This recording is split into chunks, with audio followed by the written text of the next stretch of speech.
Hello दोस्तों, welcome back to our YouTube channel be authentic. सबसे पहले मैं आप लोगों का धन्यवाद देना चाहूंगी जिन्होंने मेरी फर्स्ट वीडियो पे खूब सारा प्यार दिया और ये यूट्यूब चैनल की हमारी सेकंड वीडियो है। जैसा कि आप टाइटल में देख पा रहे हो, इस वीडियो में मैं कोशिश करूंगी कि एसएससी सीजीएल को पूरी तरह से कवर कर दिया जाए। ये एग्जाम में कौन अपीयर हो सकता है, एलिजिबिलिटी क्या है, एजुकेशनल क्वालिफिकेशन क्या चाहिए, इसकी कितनी सैलरी मिलती है, क्या इसमें पोस्ट हैं और कहाँ पे वो पोस्टिंग आती है। तो बेसिकली ये वीडियो हमारी दो पार्ट में रहेगी और ये वीडियो उन कैंडिडेट्स के लिए मैंने बनाई है जो 11th या 12th में है या फिर ग्रेजुएशन में है, या उन पेरेंट्स के लिए जो चाहते हैं कि उनके बच्चे आगे एसएससी सीजीएल एग्जाम को क्रैक करें।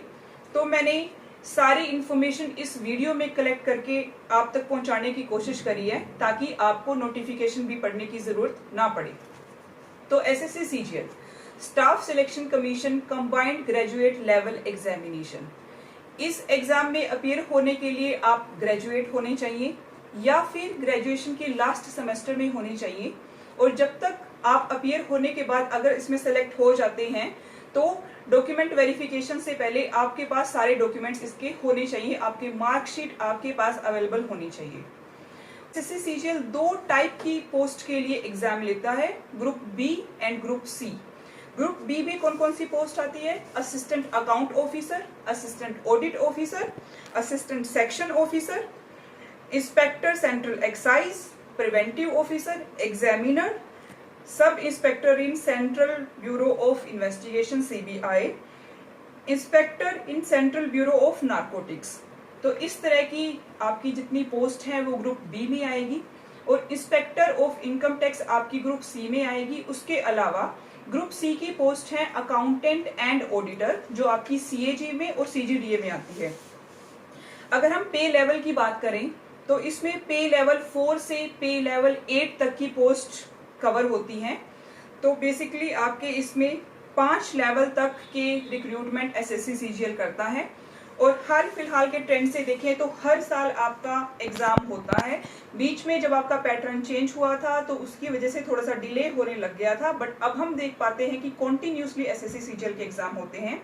और अभी जिस टाइम आप वीडियो देख रहे होंगे उस टाइम मैं आपको बताना चाहूंगी कि एसएससी सीजीएल 2023 के एग्जाम अभी चल रहे हैं, उसका पैटर्न क्या रहा, उसका ट्रेंड क्या रहा, इन सारी इंफॉर्मेशन को लेने के लिए आप हमारे चैनल से जुड़े रह सकते हैं और इसको सब्सक्राइब कर सकते हैं। तो भारत सरकार की एक कोशिश है कि विमेन एम्पावरमेंट को बढ़ाया जाए और हम इसके नोटिफिकेशन के फर्स्ट पेज पे ही देखते हैं कि जेंडर बैलेंस करने के लिए वर्कफोर्स में और विमेन को ज़्यादा से ज़्यादा एनकरेज करने के लिए कि वो इन पोस्ट में आए, उनके लिए स्पेशल कंसेशन दिया जाता है और भारत सरकार की कोशिश है कि विमेन को ज़्यादा से ज़्यादा लिया जाए। उसके लिए क्या किया गया है वो भी मैं आपको बताऊंगी। तो सबसे पहले ट्रेंड की बात करते हैं। तो 2021 में आपकी 7,531 पोस्ट पे सिलेक्शन हुई थी। 2022 में बम्पर वैकेंसी निकली थी और 35,984 35,984 एप्लीकेशंस कैंडिडेट की सिलेक्शन हुई है। अगर हम 2023 की बात करें 7500 वैकेंसी के लिए एडवर्टीजमेंट निकली है, पर जैसे जैसे इसकी फाइनल स्टेज तक पहुंचेंगे तो इसकी वैकेंसी बढ़ती रहेगी। अब हम बात करते हैं कि एजुकेशनल क्वालिफिकेशन इसके लिए क्या चाहिए, और एजुकेशन पे जाने से पहले मैं आपको उसका एज क्राइटेरिया बता देती हूँ।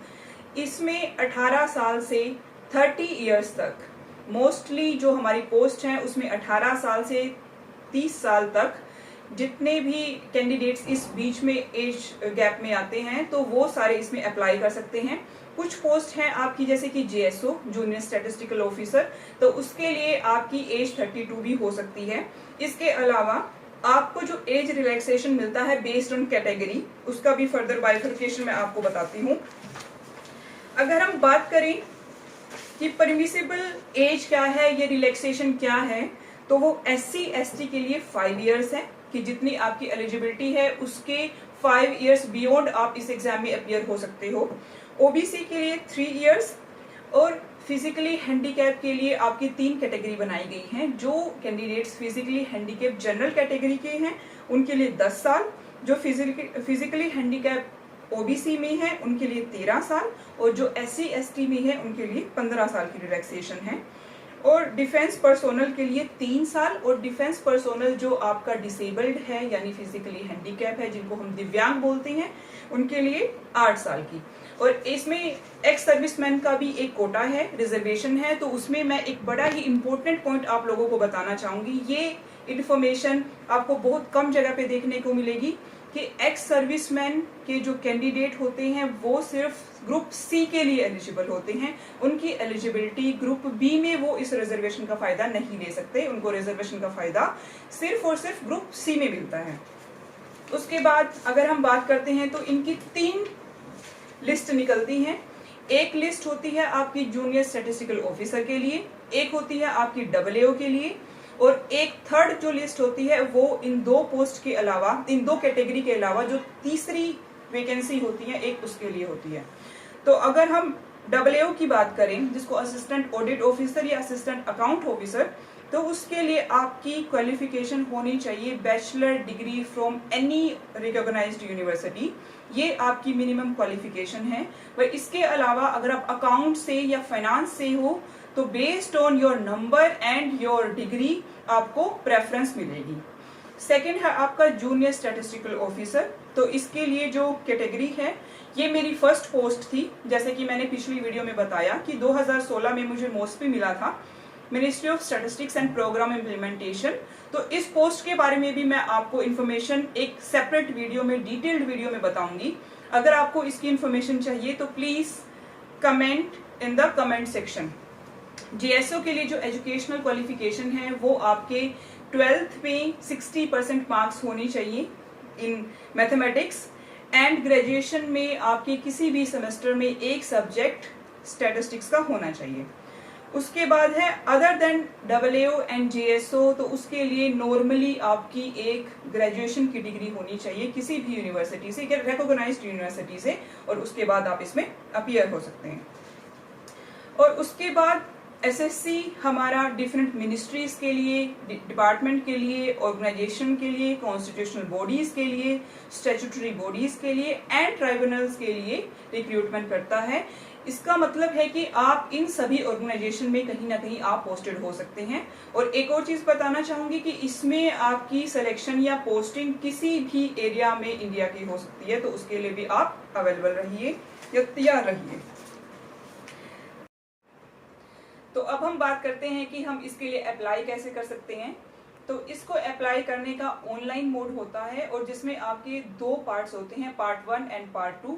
आप दोनों में अप्लाई कर सकते हैं, अपने बारे में इंफॉर्मेशन दे सकते हैं, आपका सेंटर चूज कर सकते हैं और आपकी फीस वहां पे डिपॉजिट कर सकते हैं।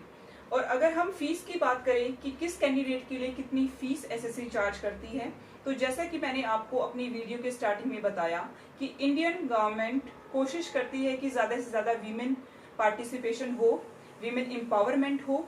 तो वीमेन के लिए इस एग्जाम में कोई भी फीस नहीं रखी गई है। जी हाँ, वीमेन के लिए ये एप्लीकेशन फॉर्म बिल्कुल फ्री है। और उसके साथ साथ जो candidates SC category, ST category और candidates with benchmark disability and ex servicemen, इनके लिए भी SSC कोई फीस चार्ज नहीं करती।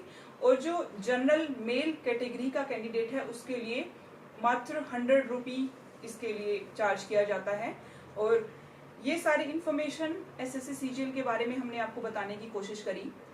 इसकी एलिजिबिलिटी क्या है, इसका एज क्राइटेरिया क्या है, इसमें कौन कौन सी पोस्ट होती है और उसके लिए एलिजिबिलिटी क्या होती है, और दूसरा है कि इसका एग्जाम का पैटर्न क्या होता है, इसमें कौन कौन से क्वेश्चंस, किस किस विषय से क्वेश्चन पूछे जाते हैं, किन किन डेट्स पे होता है, टियर 1 और टियर 2 में कितना गैप होता है।